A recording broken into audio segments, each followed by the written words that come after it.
예절도 돈이 있어야 합니다. 효도도 돈이 있어야 합니다. 공자, 맹자, 장자를 알아야 하는 것보다 돈을 벌어서 밥벌이를 하는 것이 더 중요합니다. 아버지의 생신도 며칠 남지 않았습니다. 나이가 들어감에 따라 집안에 소홀했던, 아니, 당신의 삶의 편안함을 위해서 가정을 등졌던 아버지를 그래도 나의 아버지라고 생신을 챙겨드려야겠다는 생각이 들었습니다. 아직 젊어서 혈기가 왕성하고 무엇이든 밤새서 하고 싶은 것을 할 수 있고 노력하면 절반을 따라갈 수 있다는 패기가 왕성할 때에는 아버지의 존재가 싫었습니다.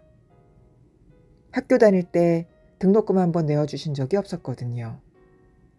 뜬구름만 잡으러 다니시면서 한 방이면 모든 것이 해결된다고 가족에게 한 건만 계약하면 돼라는 말만 들려주셨습니다. 어렸을 적에는 그 말이 진짜인 줄 알고 철석같이 믿었기에 그 당시의 가난은 아버지가 돈만 가져오면 해결된다고 생각했고 아버지의 돈다발 노래에 나도 절로 흥이 나곤 했습니다. 때로는 아버지가 돈뭉탱이를 가져와서 가족이 기뻐하는 모습을 상상하면 가슴이 떨리기도 했죠. 양치기 소년보다 더한 거짓말이 되어버린 아버지의 돈벼락 이야기는 몇십 년 동안 이어졌고 지금도 계속 진행 중입니다.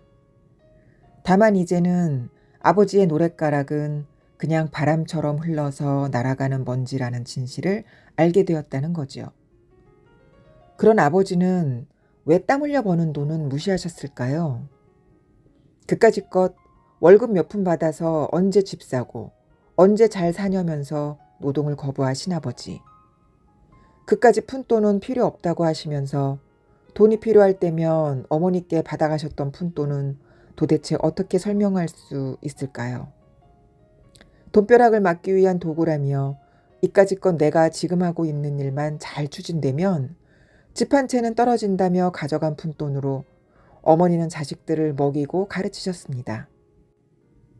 항상 예의 없게 배운 게 없이 소리치고 돈만 밝힌다고 엄마를 나무라는 아버지는 부모의 효를 강조했고 조상에 대한 예의를 강조했고 존경을 강조하셨습니다. 하지만 김훈 작가님이 글에서도 이야기했듯이 인의 예지도 돈에서부터 나옵니다. 가진 것이 있어서 주머니가 여유로우면 삶도 여유롭고 예의도 생기죠. 돈이 없으면 마음의 여유도 부족합니다. 돈이 없으면 의롭기도 힘듭니다. 당장 먹고 사는 것에 급급한데 예의가 무슨 소용이며 도덕적인 것이 무슨 소용이 있겠습니까? 자식들을 위해서 힘든 노동을 해서라도 입에 모이를 갖다 주어야 하고 따뜻한 잠자리를 가족에게 마련해 주어야 하는 게 우선 아닐까요? 두 다리 뻗고 잘 수 있는 안식처가 있고 따뜻한 밥을 마음껏 먹을 수 있고 당장에 돈이 없어서 쩔쩔매는 상황이 아니다 보니 마음의 여유가 생깁니다. 다른 사람을 돌아볼 줄 아는 마음의 여유가 생깁니다. 기분 나쁜 일에도 너그럽게 상대를 이해하는 마음의 여유도 많아집니다. 이런 마음의 여유에는 돈의 힘도 있을 것입니다. 풍요롭지는 않아도 가족에게 손을 벌리지 않아도 되는 여유요. 그래서인지 왕성한 혈기만큼 아버지를 싫어했던 마음도 이제는 고요한 바다처럼 잦아들었습니다. 그리고 아버지를 그냥 있는 그대로 받아들이고자 합니다. 자식들이 나이를 먹으면서 대면대면하게 당신을 대하는 상황이 아버지 자신도 얼마나 속상했을까 하는 생각이 들었지요. 물론 자업자득이라는 생각도 있습니다. 하지만 아버지는 아버지입니다. 같이 나이를 먹어가는 지금 아버지와 함께 밥을 먹으면서 일상의 대화를 나누려 합니다. 아버지의 꿈 같은 이야기도 들어주는 마음의 여유가 생겼으니 저녁에 식사 후 따뜻한 차 한 잔을 하면서 아버지의 이야기를 들어주려 합니다. 이 마음의 여유는 아버지에게 밥을 사드리고 작지만 가끔이라도 용돈을 드릴 수 있는 돈에서 나옵니다. 내가 지금 돈이 없다면 아버지에게 용돈을 드리고 싶은 마음만으로 스트레스만 받고 있을 것입니다. 그리고 아버지에 대한 미움도 남아서 불씨를 피우고 있을지도 모릅니다. 김훈 작가님의 돈이라는 글을 읽다가 문득 나의 아버지의 돈에 대한 자세와 어렸을 적 돈으로 인한 생활의 에피소드가 생각났습니다. 글을 보면 김훈 작가님도 돈의 두려움을 알라고 쓰셨네요. 이 글을 쓰시는 당시에 돈에 대한 에피소드가 있으셨나 봅니다. 돈은 인의예지의 기초다. 물적 토대가 무너지면 그 위에 세워놓은 것들이 대부분 무너진다고 하셨는데 100% 동의합니다. 돈이 없으면 인의예지를 지킨다는 것이 쉽지 않습니다. 김훈 작가님이 아들에게 전하는 돈에 대한 이야기를 쓴 글입니다. 아들아, 사내의 삶은 쉽지 않다. 돈과 밥의 두려움을 마땅히 알라. 돈과 밥 앞에서 어리광을 부리지 말고 주접을 떨지 말라. 사내의 삶이란 어처구니 없게도 간단한 것이다. 어려운 말 하지 않겠다. 쉬운 말을 비틀어서 어렵게 하는 자들이 이 세상에는 너무 많다. 그걸로 밥을 먹는 자들도 있는데 그 또한 밥에 관한 일인지라 하는 수 없다. 다만 연민스러울 뿐이다. 이는 사람들을 어려운 말로 현혹해서 무언가 있는 것처럼 보이는 것으로 돈을 버는 사람들을 칭하는 것이라고 생각합니다. 혹은 어려운 용어를 써가면서 거짓말로 타인의 돈을 갈취하여 사기를 치는 사람들도 일컬을 수도 있겠네요.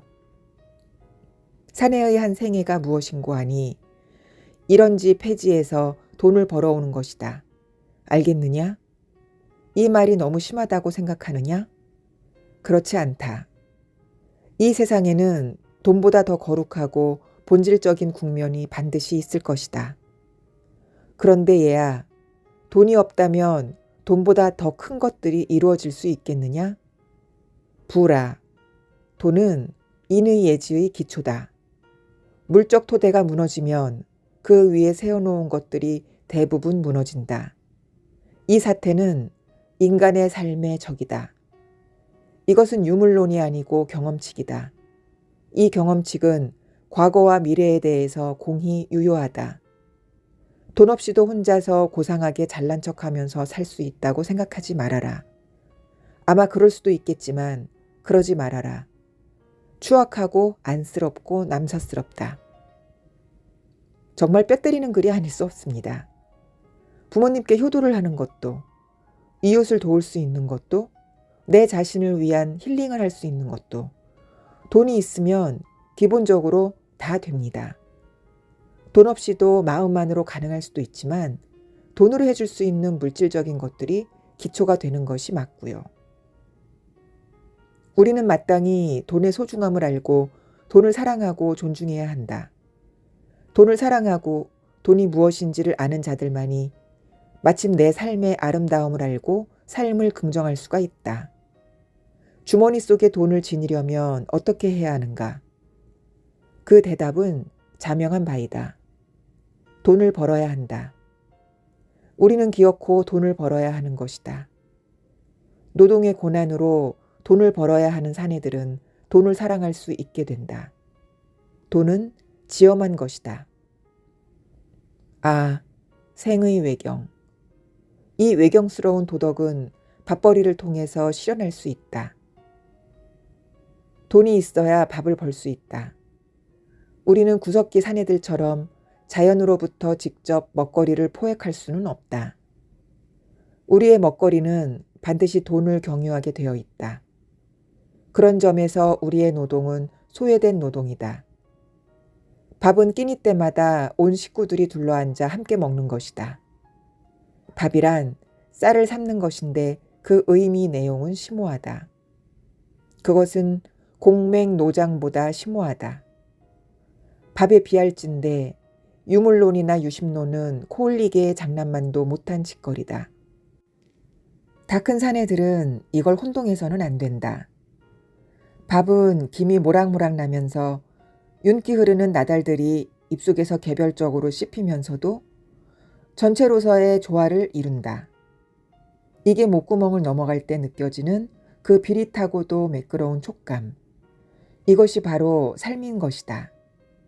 이것이 인륜의 기초이며 사유의 토대인 것이다. 이 세상이 우리에게 보여주는 모든 먹이 속에는 낚싯바늘이 들어있다. 우리는 먹이를 무는 순간에 낚싯바늘을 동시에 물게 된다. 낚싯바늘을 발라내고 먹이만을 삼킬 수는 없다. 세상은 그렇게 어수룩한 곳이 아니다. 낚싯바늘을 물면 어떻게 되는가? 입천장이 꿰어서 끌려가게 된다. 이 끌려감의 비극성을 또한 알고 그 비극과 더불어 근면해야 하는 것이 사내의 길이다. 돈과 밥의 지엄함을 알라. 그것을 알면 사내의 삶의 가장 중요한 부분을 아는 것이고 이걸 모르면 영원한 미성년자다. 돈과 밥을 위해서 돈과 밥으로 더불어 삶은 정당해야 한다. 알겠느냐? 그러니 돈을 벌어라. 벌어서 나한테 달라는 말이 아니다. 내가 다 써라. 난 나대로 벌겠다. 밥 벌어먹기 위해서 돈을 버는 일이 공자, 노자, 맹자, 장자보다 심오하고 유물론이나 유심론은 잽도 안 되는 일이라고 말씀하고 계시네요. 밥 먹고 살기 위해서 하루하루를 근면하게 사는 사람들의 지엄함을 일깨워주는 문장이 아닐 수가 없습니다. 아버지는 가족들의 밥벌이를 위해서 돈을 버는 일보다 당신의 체면과 꿈을 위해서 사는 일이 더 중요하다고 생각하셨나 봅니다. 아니, 먹고 살기 위해서 일하는 것은 당신 같은 존엄한 분에게는 비루하다고 생각하실 수도 있겠습니다. 지금은 그런 아버지를 이해합니다. 아버지의 돈에 대한 삶의 철학을 이해합니다. 결국 당신의 삶은 젊었을 적 그 하찮은 노동으로 인한 돈이 없어서 고만고만하게 살고 계시니까요. 나의 이런 이해심도 결국은 아버지께 저녁으로 고기를 사드릴 수 있는 돈에서 나오는 것이니 공자, 노자, 맹자, 장자를 아는 것보다 심오한 것을 알고 행하고 있었던 것이라 생각하니 웃음이 지어집니다. 오늘은 여기까지 함께 하겠습니다. 듣기에 좋으셨다면 구독과 좋아요, 댓글까지 함께 해주시면 감사하겠습니다. 다음에 다시 뵐 때까지 행복하세요.